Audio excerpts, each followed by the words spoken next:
Hello everyone! Hello again! For today's video, hindi ko alam kung anong loto ito. Basta nagmugna lang ako guys. Karning baboy ito siya guys. Tapos parang inanik-anik ko lang sa kawali. Tapos nilagyan ng lasa.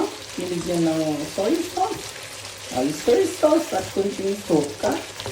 Tapos patutuyuin, palulutuin at kakainin. Hindi ko alam anong tawag ng ulam na ito.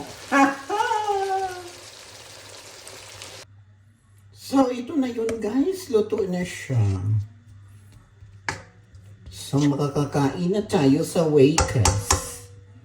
Yan ang aking anek-anek na ulam for today's video. Hindi ko alam kung ano ang pangalan ng loto na ito. Basta makakain tayo. So yan guys, let's eat. Let's eat.